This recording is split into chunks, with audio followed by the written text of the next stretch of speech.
നമസ്കാരം. രാഹുൽ ഗാന്ധി നയിക്കുന്ന ഭാരത് ജോഡോ യാത്ര തുടരുകയാണ്. ഗാന്ധി സ്മൃതി മണ്ഡപത്തിൽ വെച്ച് തമിഴ്നാട് മുഖ്യമന്ത്രി എം.കെ. സ്റ്റാലിനിൽ നിന്നും ഏറ്റുവാങ്ങിയ പതാകയുമായി കന്യാകുമാരിയിൽ നിന്ന് ആരംഭിച്ച യാത്ര നാളെ കേരളത്തിലെത്തും. ഭാരത് ജോഡോ യാത്ര ഇന്ത്യൻ രാഷ്ട്രീയത്തിന്റെ നവോത്ഥാന നിമിഷം എന്നാണ് കോൺഗ്രസ് ഇടക്കാല അധ്യക്ഷ സോണിയാഗാന്ധിയുടെ സന്ദേശം. ഈ യാത്ര കോൺഗ്രസിന്റെ ഉയർത്ത് എഴുന്നേൽപ്പാകും, ഇന്ത്യൻ രാഷ്ട്രീയത്തിലെ മാറ്റത്തിന്റെ തുടക്കമാകുമെന്നും സോണിയ പ്രതീക്ഷ പങ്കുവച്ചു. മുതിർന്ന നേതാക്കളടക്കം 117 സ്ഥിരം അംഗങ്ങളാണ് പദയാത്രയിൽ രാഹുൽ ഗാന്ധിക്ക് ഒപ്പം ഉള്ളത്.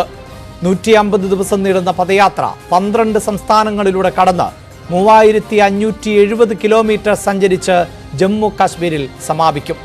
മഹാത്മാഗാന്ധി എന്ന നാഥുറാം വിനായക് ഗോഡ്സെ വെടിവെച്ചു കൊന്നതിന്റെ വാർഷിക ദിനത്തിൽ 2023 ജനുവരി 30 സമാപന സമ്മേളനം.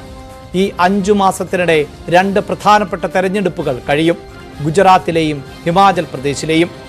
ജനങ്ങൾ പുതിയ സർക്കാരിനെ തെരഞ്ഞെടുക്കുകയും ചെയ്യും. ആ യാത്രയാണ് ഇപ്പോൾ തുടർന്നുകൊണ്ടിരിക്കുന്നത്. പ്രൈം ഡിബേറ്റ് പരിശോധിക്കുന്നു ഭാരത് ജോഡോ യാത്ര കേരളത്തിൽ എത്തുമ്പോൾ.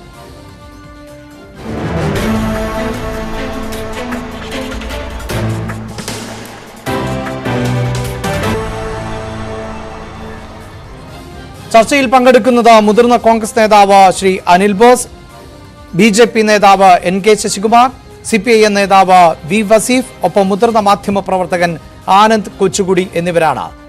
ശ്രീ N.K. ശശികുമാർ, രാജ്യത്ത് വിദ്വേഷത്തിന്റെ രാഷ്ട്രീയം, വെറുപ്പിന്റെ രാഷ്ട്രീയം ഇല്ലാതാക്കും, ഭാരത ജനതയെ ഒന്നിപ്പിക്കും എന്ന സന്ദേശവുമായാണ് ഇപ്പോൾ രാഹുൽ ഗാന്ധിയുടെ പദയാത്ര കേരളത്തിലേക്ക് എത്തുന്നത്. ഏതെങ്കിലും തരത്തിൽ ചലനമുണ്ടാക്കും ഈ യാത്ര, BJPക്ക് തിരിച്ചടി സൃഷ്ടിക്കും ഈ യാത്ര എന്ന തോന്നലുണ്ടോ? ഒരിക്കലുമില്ല. BJPയെ സംബന്ധിച്ച് രാഹുൽ ഗാന്ധിയുടെ യാത്ര BJPക്ക് ഒരു പ്രതിസന്ധിയും ഉണ്ടാക്കാൻ പോകുന്ന യാത്രയല്ല. BJPക്ക് അത് പ്രതിപക്ഷ കക്ഷി എന്നുള്ള നിലയിൽ അവരുടെ പാർട്ടിയെ സംബന്ധിച്ച് ആ പാർട്ടിക്ക് ആ യാത്ര നടത്താനും ഒക്കെ ഉള്ള അനുമതി ജനാധിപത്യ ക്രമത്തിൽ അവർക്ക് ഉണ്ട്. ആ രീതിയിൽ അവർ യാത്ര നടത്തുന്നു. പക്ഷേ രാഹുൽ ഗാന്ധി യാത്ര നടത്തുമ്പോൾ ഇന്ന് ശശി തരൂർ ഉൾപ്പെടെ 6 MP ഒപ്പിട്ട ഒരു നിവേദനം ഇന്ന് കോൺഗ്രസിന്റെ ഈ സ്ക്രീനിംഗ് കമ്മിറ്റിക്ക് കൊടുത്തിട്ടുണ്ട്. വരാൻ പോകുന്ന പ്രസിഡന്റ് തെരഞ്ഞെടുപ്പ് സുതാര്യമായിരിക്കണം എന്ന് ആവശ്യപ്പെട്ടുകൊണ്ട്.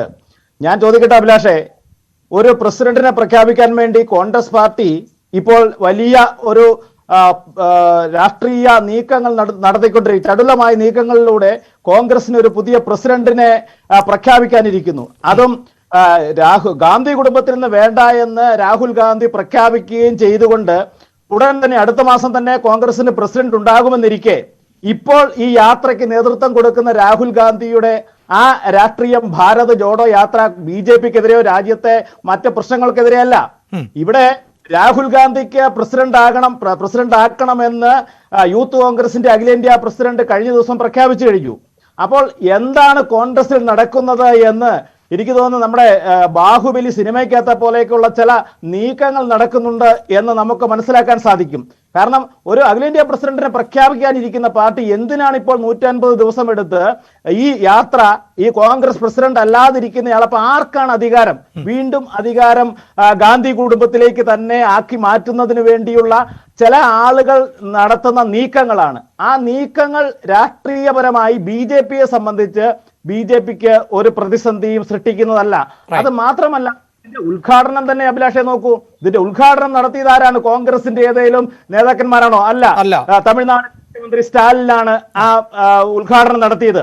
അപ്പോൾ തന്നെ അതിന്റെ പ്രസക്തി നഷ്ടപ്പെട്ടില്ലേ? അല്ല, ഇവിടെ വൈകാരികമായ ഒരു ഇടം കൂടിയായിരുന്നല്ലോ. താങ്കൾക്ക് വളരെ കൃത്യമായി അറിയാവുന്ന ഒന്നാണല്ലോ ആ പ്രദേശത്തിന്റെ പ്രത്യേകത എന്തായിരുന്നു. അദ്ദേഹം ഏത് സ്മൃതി മണ്ഡപത്തിലാണ് പുഷ്പാർച്ചന നടത്തിയത്, എവിടെ നിന്നാണ് യാത്ര ആരംഭിച്ചത് എന്നുള്ള പ്രത്യേകതയും അവിടെ നമുക്ക് തള്ളിക്കളയാനാകുമോ?